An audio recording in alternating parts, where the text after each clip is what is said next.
Hello everyone, welcome to Sounds from the Studio, brought to you by Contemporary Craft. Contemporary Craft fosters the use of traditional craft materials such as ceramic, fiber, glass, metal, and wood to make art. Our community honors the history and heritage of craft while showcasing modern, exploratory work. And since our organization is located in Pittsburgh, PA, we decided to bring some of the stories of our exhibiting and studio artists to a broader audience by way of this podcast. I'm Rachel, the Executive Director at Contemporary Craft. And I'm Camila, a podcaster and art enthusiast. We are your hosts for this journey, and there are many ways to keep up with us. You can go to the Facebook page and like it, Contemporary Craft, on Twitter at SCCPGH, Instagram at SCCPGH, or just go to contemporarycraft.org. You can find us wherever you get your podcasts. We just ask that you please follow, rate, and review, and also share alike. All right, big news. We are planning for our next exhibition, well, we have been for some time, and we are getting close to that installation date. We cannot wait to bring you Self, which will explore concepts related to expectations of gender and what types of interactions occur in our lives because of it. The exhibition will specifically highlight the work of artists Matt Lambert and Erica Diamond, who explore the breadth and confines of gender identity, connection, contact, and the body. The exhibition will be opening on April 14th, and I invite you to join us to see this work. It will run through August 19th here at Contemporary Craft in Pittsburgh.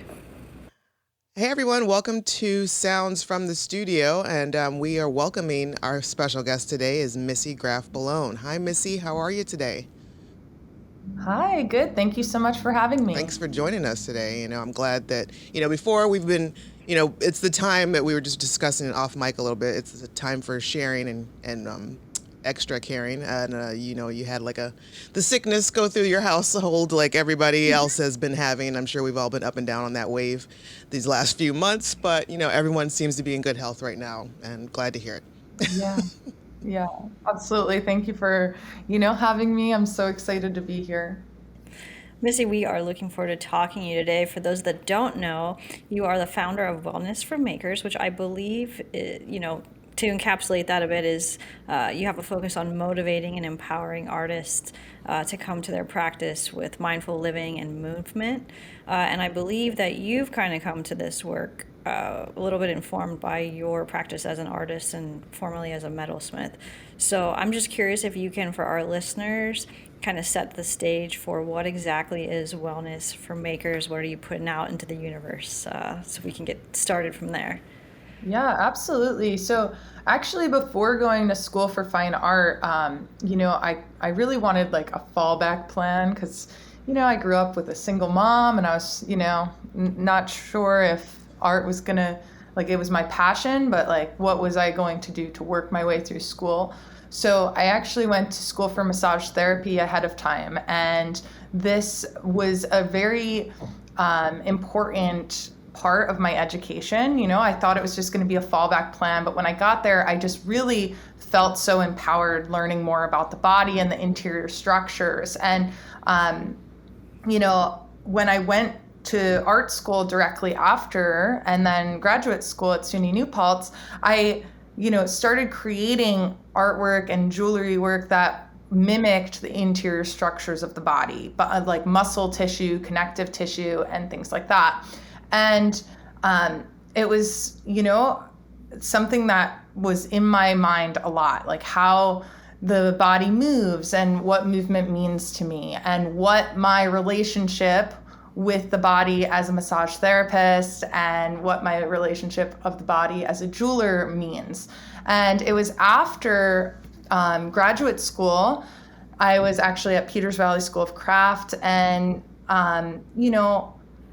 actually, even while I was in graduate school, I noticed that there was a common thread from artist to artist, and there was this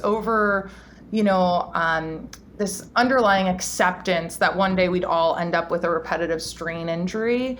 And that conversation really came up at Peters Valley. We were all having lunch, and one of the makers was just like, well, we're all going to end up with arthritis. Might as well suck it up and deal with it, And I was like, no, as someone who had a background in massage, I felt like this responsibility, I was like, no, there must be something out there. And I went back to my room and that night and I was like researching, I was like wellness resources for artists, and I couldn't find anything. So if something did exist, it just was really hard to find. And if it didn't, then I knew this was something that needed to exist. So I started, doing the work to create a resource,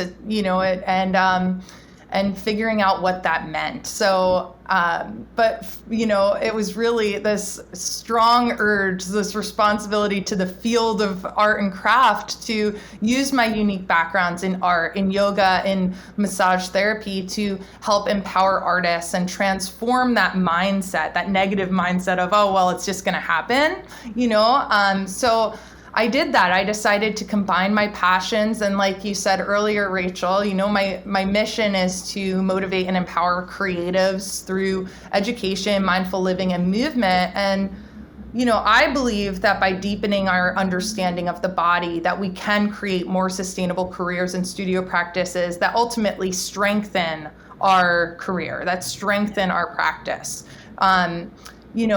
And then what is Wellness for Makers? It's kind of like evolved over time. It started out as a blog, because I didn't really know. I was like, there has to be some type of resource. I started interviewing artists who also had this type of interest, someone who was also a yoga instructor, but was a jeweler, or someone that was also, really into ergonomics, but was also a ceramics artist. And, it just started expanding from there. Occupational therapists, so I started interviewing on the blog.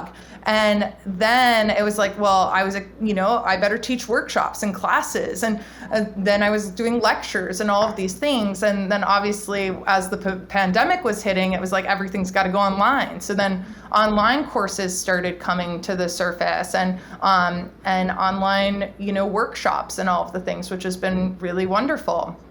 And as well as a podcast, interviewing, wellness professionals, movement professionals that I respect, that I think, the arts and crafts world needs to know about, as well as nonprofits that are there to support us in our studio practice, in our healing, in moments of disaster, how to rebuild and reconstruct these practices.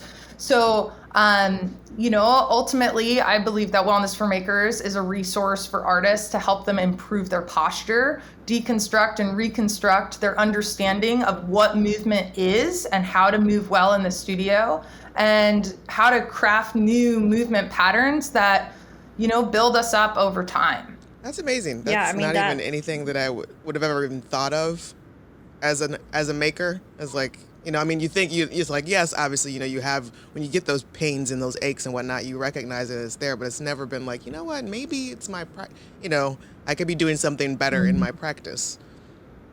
Yeah, absolutely. Yeah.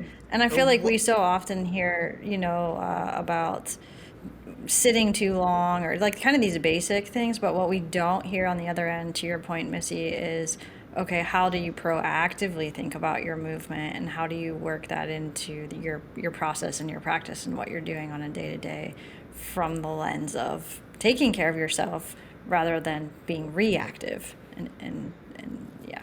Yeah, absolutely. Every action has a reaction, so positive or negative. So every movement that we're doing in the studio is either creating a more positive movement pattern or a negative movement pattern.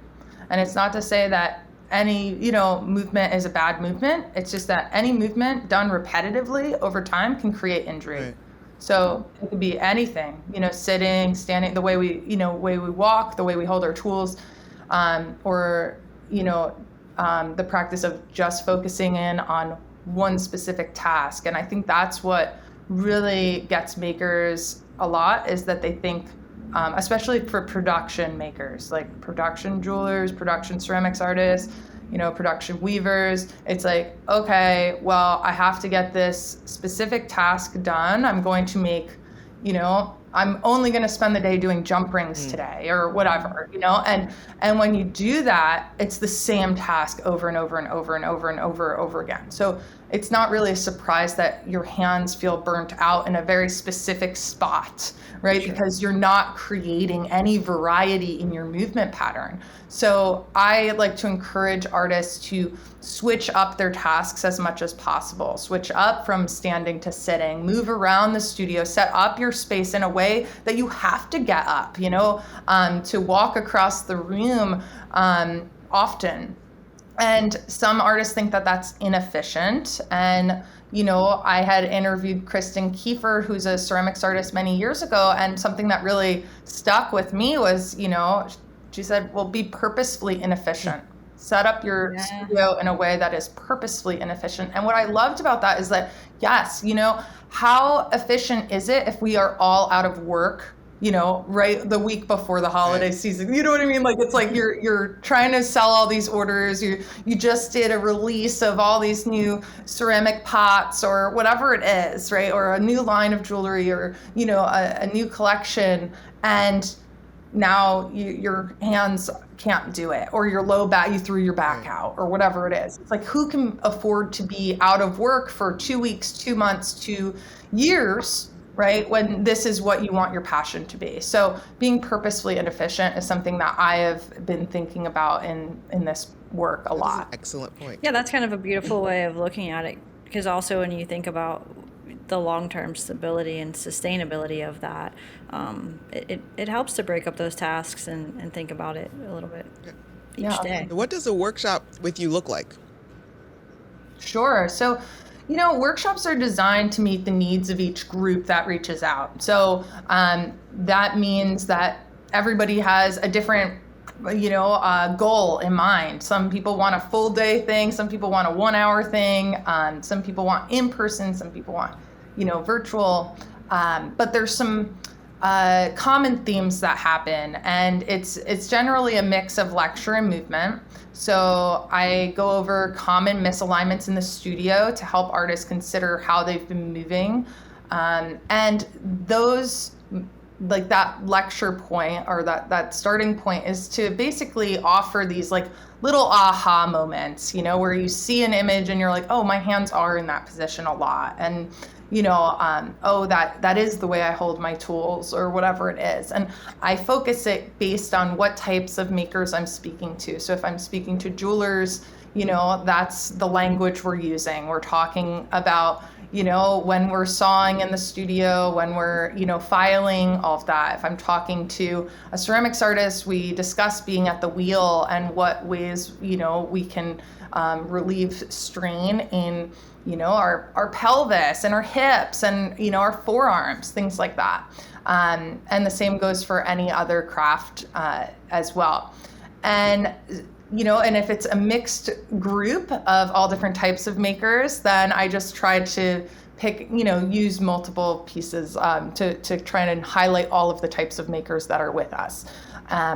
But yeah, we start with that lecture portion and then move into a sequence that is designed to help everybody feel good in their bodies. So typically I talk to the craft center or studio ahead of time, and we talk about what area we would like to focus on that day. So if it's the neck and shoulders or hands, wrists, and forearms, say we only have an hour, we're going to do a little bit of lecture and then jump into a movement. And that movement is there to help you feel great, like pretty instantly, They're accessible techniques, accessible movements that you might not have done before, that you feel like, wow, that was really good. And what happens is that artist ends up feeling empowered. They have a few takeaways, like they'll pick which movements out of, say, the 15 movements we do, they'll remember 3 of them and be like, these are the movements I'm going to start implementing into my studio practice.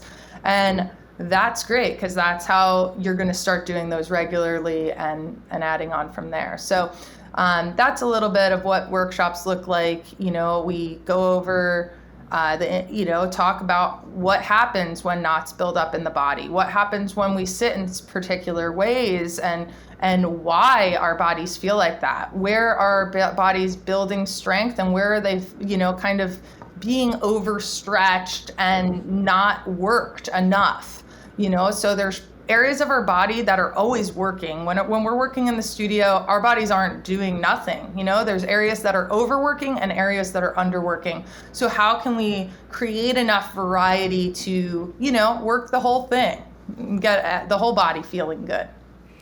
Yeah, so I'm curious because you talked a little bit about interviewing some ceramicists early on, but as you start developing kind of exercises or movement for media specific makers outside of maybe your personal background, I'm just like curious how you approach that. Do you have a familiarity with these other materials, or like, let's take the clay for instance, do you have partnership with other artists that you help develop these exercises based on your knowledge of how they're moving and working?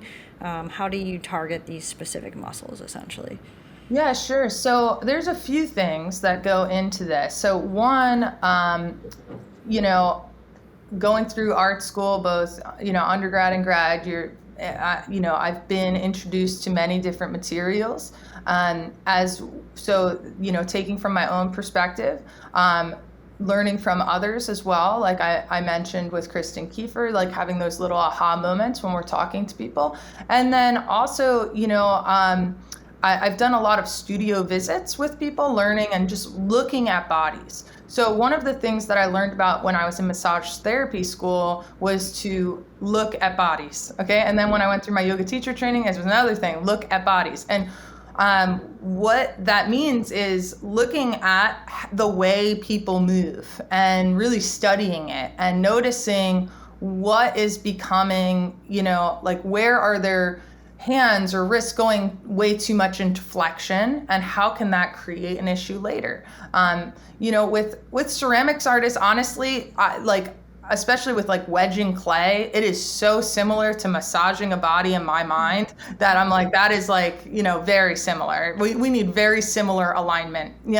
So there's a lot of overlap that I kind of take from these different perspectives. But now at this point, I've been working with so many artists.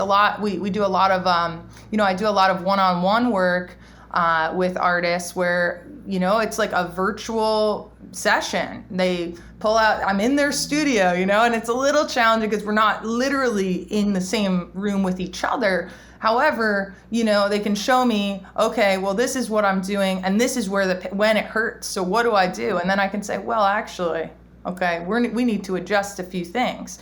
And then we do that, but there's a lot of common things that happen across mediums that, it's okay that I don't have a background in glass blowing, like I can talk to a glass blower and, after, a few minutes of hearing about their practice or looking at what they do, I can offer them feedback and make really powerful shifts in the body.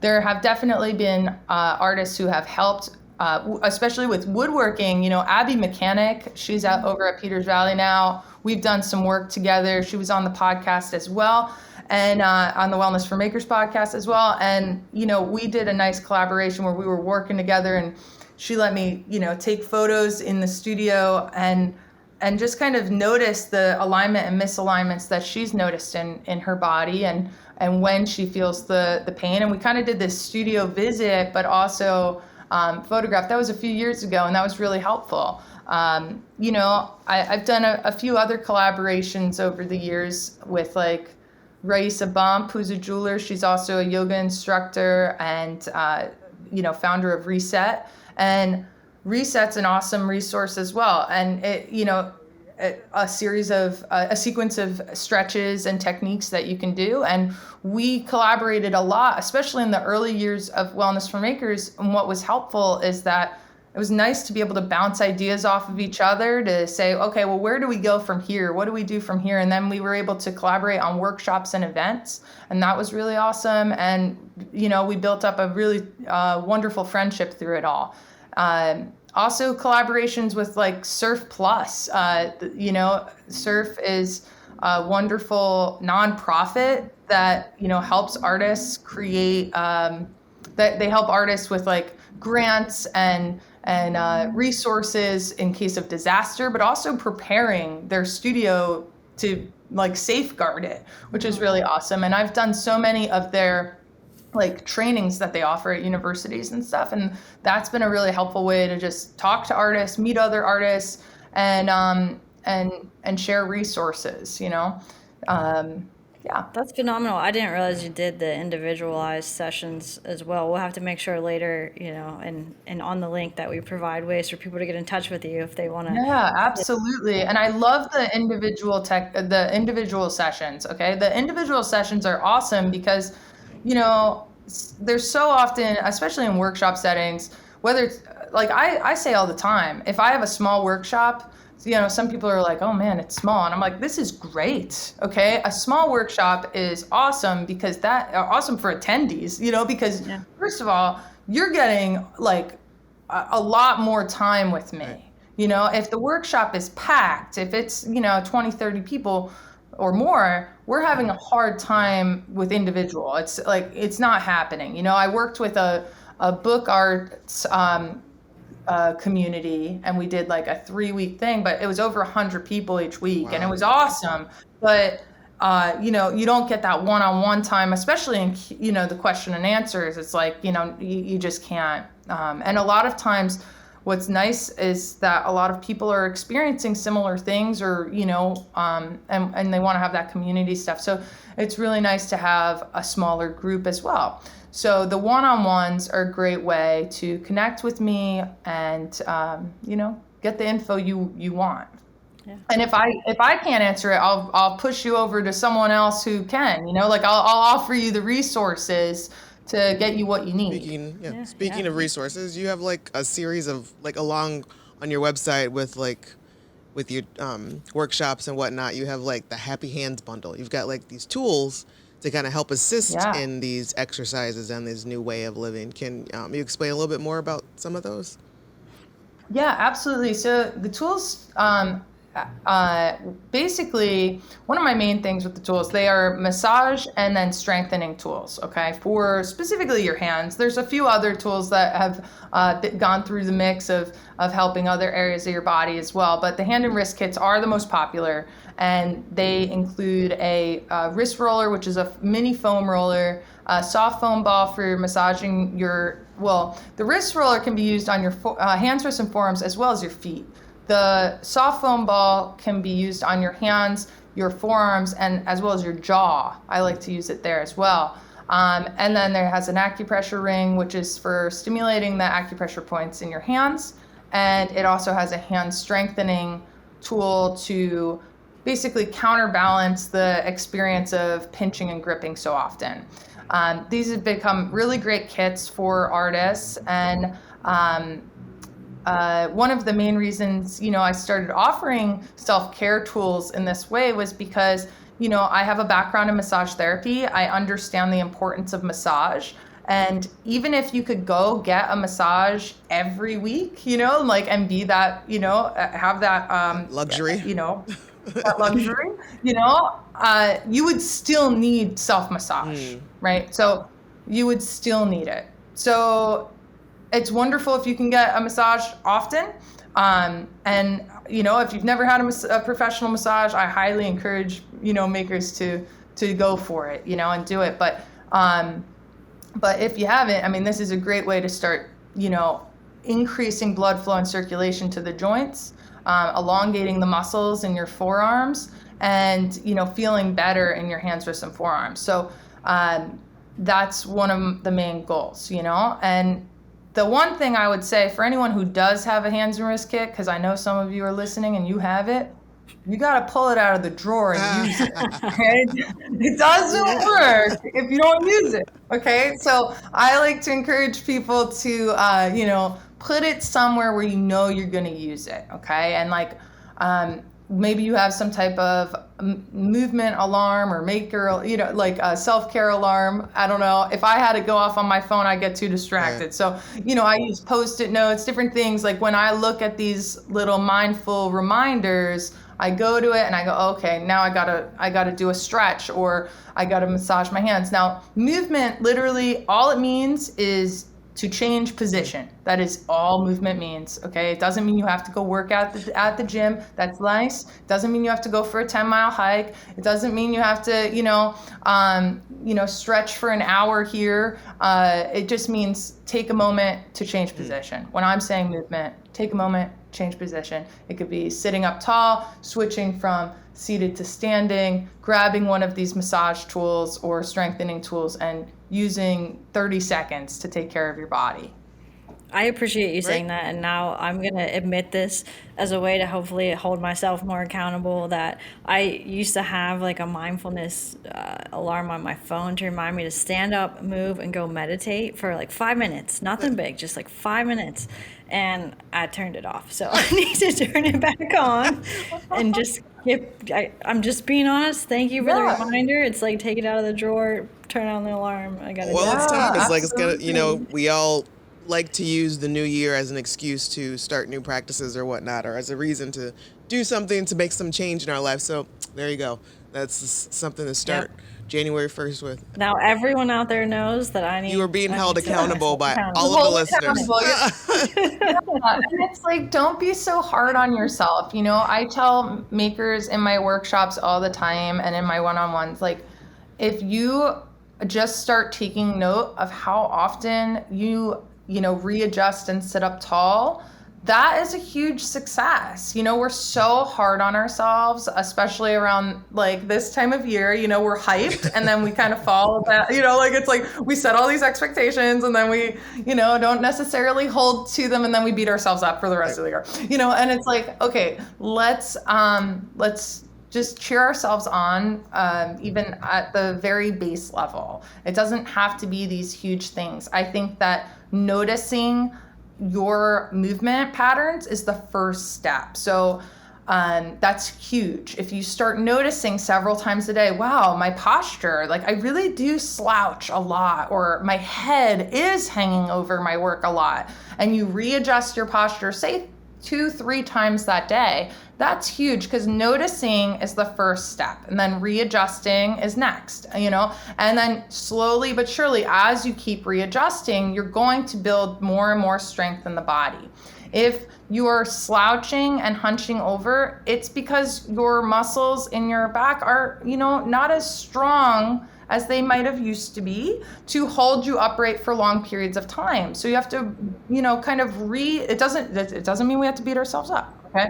Oh yeah, I know, but it's okay. But the good news is that we can recreate stronger habits, so just the habit of standing up tall, sitting up tall, we're building strength again. But it's okay. For me, when I started working on my posture, I was like, oh man, 10 seconds to sit up tall was very challenging. I can remember being an undergrad and going to Snag, and sitting to listen to the lectures was very challenging. And it would hurt my low back, it would hurt my, and that's not very soon. I was already a massage therapist. I was already, and it's like, that was almost embarrassing, right? Because it's like, why don't I know, like, why am I in pain sitting here? I had to start learning all about movement, all about the body, and why I'm in pain. Why am I throwing out my back, right? And then as I moved forward in that, I built a lot more strength, and now I can sit up tall comfortably, which is something that if you would have asked me, 10 years ago, I would have said, no way. I just have bad posture. But that mindset we were kind of talking about earlier, the mindset, right? That mindset, I just have bad posture, is just an acceptance of having bad posture. If you say, I'm working on my posture, I'm working to create a stronger posture, that is, more accessible. Otherwise, you're just shutting it out and saying, well, that's it, Positive affirmations all the way. Yeah. So I'm curious, Missy, you talked a little bit about, well, I guess I should say I'm surprised. I guess I didn't realize that you had kind of approached art first with a little bit of this mindful background or massage background. So now hearing that and learning that there's kind of like a staged approach, and now you've kind of settled into some of that wellness. I'm curious, how do you feel about, that art playing a role in this rather than just going for it originally? Like, how has craft, since we are contemporary craft, how has it really informed or changed your direction, or what do you embrace from it? Okay, so I believe that my education in fine craft has really encouraged me to think critically about all of my decisions, and that is in terms of the way I brand wellness for makers, the way I promote it, the way I, think about how I write in a way to make my audience feel important or heard or understood.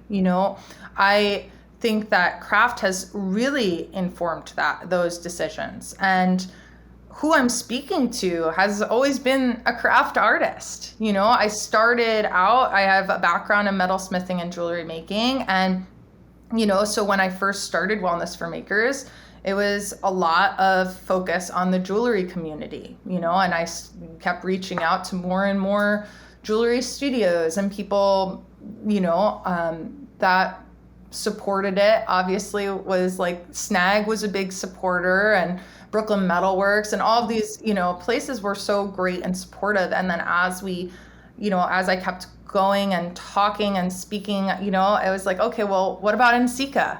Are you going to go to NCECA? Go talk to the ceramic artists? Of course. So then it was like, okay, I'm going to branch out and meet a lot of people at NCECA, and that was wonderful. But Peters Valley School of Craft also was a huge supporter. Now, Peters Valley, I grew up in New Jersey, so not too far from Peters Valley. Peters Valley is in Sussex County, and that's, where I grew up.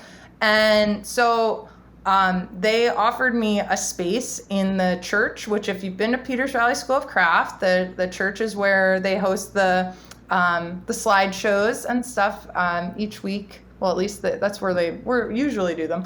I don't know if it's changed. Okay. But I was doing workshops in there every week throughout the summers for like 2 or 3 years. And I got to meet a lot of different artists. So we were just making it a part of the Peters Valley, curriculum. And that, I do have to offer Aeromont a little bit of credit on that, because they had hosted yoga classes one time when I went to visit. When I went to visit there, they had, offered some yoga classes, and I was like, if Aeromont's offering this, and I know Penland offers some type of wellness classes, I was like, Peters Valley's got to get on this. We got to do it. And then they were like, yeah, let's host it. And so I would go once a week and teach classes. And I met so many incredible artists from all different backgrounds. And as they're talking to me, all of that's implementing, the way I think about what I'm offering. And, I'm open to, especially in the early days, it was like, okay, what do you need? What do you need? What do you need? And like kind of creating a program, creating the course, creating the workshop along those needs, Yeah, that's so great to hear. It's also, validating. We're starting a mindfulness, like a Friday morning meditation session in the new year within our gallery as well. So I really always appreciate in these podcasts where I hear moments of impact, or how doing these things actually did encourage people to pursue other things with their lives or incorporate into their practice. So that's really nice to hear that, your experience at a craft school led into this more, concentrated approach for your path. So yeah, absolutely. I love the craft schools, and I love that you're starting that practice, and that you're offering that. I think that's amazing. And I would love to see that happen in every craft center, and in more galleries, and in more places, in the university setting, specifically for artists. I would love to see it.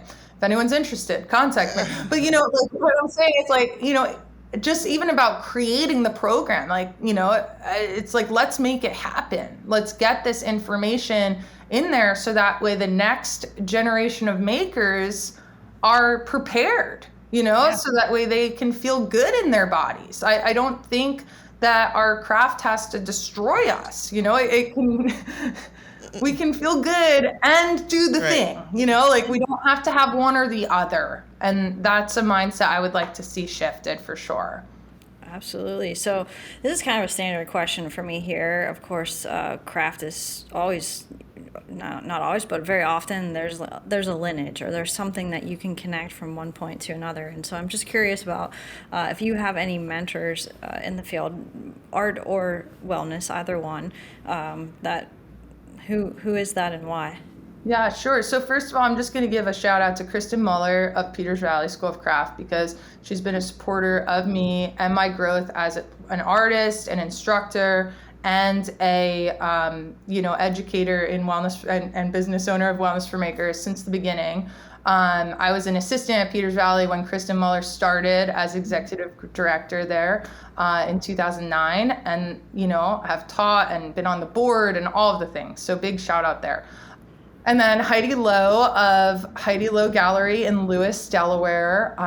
Heidi has been a huge part of my life and my career. She was, I had an internship there when I was in graduate school, and we became really great friends from there. But she really helped encourage me to, believe in my passions and pursue my vision. We always bounce ideas off of each other, and it's just so wonderful to see someone who has I don't know, Heidi just has so many ideas, and she's so creative, and whenever I see what she does in the world of jewelry, I'm just always so inspired. And I definitely, when I see how she picks up so many things, there's so much to Heidi Lowe, okay? She teaches abundance courses, and, and she's doing all of these amazing things, and always working fundraisers and being a part of her community, and just so much more than, what we see online, with the earrings galore or the gallery there, and teaching workshops and just really being invested in her community has always been so inspiring to me. And so, I'd say Heidi has been a big impact in my life for sure. Yeah, I would say Heidi is super inspiring. So look out, Heidi. We're calling you next. Yeah, look out, Heidi. We're coming for you. So I think Heidi, and then, I obviously have movement instructors as well. I studied a lot of yoga at Yoga Mechanics in Montclair, New Jersey, with Omni Fitz Ferreira, and she's been a huge impact on my life. And then also, since I am a yoga instructor, I would like to also honor the lineage of yoga going back to India, not just what we see here in the West. So all of the limbs of yoga is much more than asana, which asana is movement. So honoring that entire lineage as well, because that's a big part of my life as well. Yeah, absolutely. Great. Well, as an attempt to get a little bit deeper into your personality, to see who you are a little bit on the more fun side, not to say that what you're doing isn't fun, but you know what I mean. So what are 3 songs that you would use to describe your work or your practice? All right. So, all right, I'm going in an order here. Okay. All right. So the first one I chose will be "Can't Touch This" by MC Hammer. Yes. And I choose this because, a lot of people come to me and they can't touch their toes, they can't reach their hands over their head, right? So, can't touch this. Then I like to move it. I knew that was coming. Because we got to move more, all right? This is your soundtrack for the week. Yeah. And then totally, different from both of that genre. But I also would throw in let's see, it's called Sunday Best by Surfaces. It's like feeling good, like I should. Okay, that one, because by the end of working with me, you should be feeling good, like you should. Okay, so those three are what I'm thinking about in terms of wellness for makers. So I love it. Okay, so if people want to feel good like they should after a session with you, how do they go about finding you? Yeah, absolutely. So you can visit wellnessformakers.com for lots of different resources. There are movement class packs there. So there's I've pre-recorded movement classes that are geared towards specific areas of the body. So hands, wrists, and forearms has its own movement class pack. Each one, it's 3 classes in each pack, and they're 10 to 20 minutes long. They come over the course of 3 weeks. So, you get an email each week, and then you have a different movement class to practice. And then at the end of the 3 weeks, you have them forever. You can keep going back as often as you'd like. Oh, that's awesome. Yeah. So there's the hands, wrists, and forearms one. There's neck and shoulders. And then there is hips and pelvis. And so these are ways to kind of start implementing what we've been talking about into your studio practice. It's very accessible. You can come back again and again and feel good. I also have wellness courses, which are different than the movement class packs. So the movement class packs, you learn a lot, but you're moving, okay, the whole time. And they are accessible. A lot of the sequences can be done in a chair. You don't have to, think of this as a yoga class. It's a mix of movements. But the wellness courses are more like when you go through like an online course, like, you're clicking through, you're listening and learning like about your movements in the studio, but not necessarily and gaining tips and tricks and resources, but not necessarily moving. So there's that for jewelers. I have one for jewelers and I have one for potters. And then I have the hands of a maker, which is just kind of like an overall for any maker. So there's that. And you can also follow me on Instagram at Wellness for Makers and connect with me there. I do run the Instagram account. So, you can contact me through it. And then there's also the one-on-ones available. And then I also have a book out, Wellness for Makers, a movement guide for artists. It's a really wonderful resource that you can get at any of your favorite online retailers. If you get it from the Wellness for Makers website, I will sign it for you, but any online retailer is totally fine. And then I also have the Wellness for Makers podcast. The Wellness for Makers podcast is an incredible resource with over 50 plus episodes that you can, connect, you can learn about other artists who are, wellness professionals, movement professionals who I respect. I have a lot of solo episodes as well as, just great info there for you to find the resources that you might be needing. It's a great thing to encourage you to move in the studio when you're not listening to this podcast, of course, okay? So anyway, I hope that you get my book and connect with me. Send me a message if you have any questions. I'd love to connect with this audience. Awesome. Well, thanks, Missy. This has been extremely helpful, and I really like what you're doing to target makers specifically, because it's not like we're a super special breed, but we don't think about this kind of stuff all the time. Yeah, absolutely. And you are also special. It's like we are here impacting the world in a really beautiful way, and we need more art to help, uplift the lives of each other. So right. So this is a beautiful circle. Everybody, we all need each other to continue to do what we're trying to do, and we're trying to keep smiles on faces and peace on this earth. And I don't know. I'm getting into a weird Linus moment. Yeah, thank you, Missy. Honestly, and I don't know if you know, but we also compile everyone's answers to what the 3 songs are. So I just want to say I can't wait till these 3 get mixed in, and then I put it on shuffle. It is such an amazing growing list. These are excellent additions. Thank you. Awesome. I'm so glad. I hope it brings the beat, I'm all about some upbeat music, On the next episode of Sounds from the Studio, our guest will be Jennifer Nava-Milliken, who is the Executive Director and Chief Curator at the Center for Art in Wood in Philadelphia. Prior to leading the center, she worked as an independent curator and consultant. She also spent some time at the Bellevue Arts Museum in Washington as a curator of craft and design and the interim curatorial director. Thanks for listening, and until next time.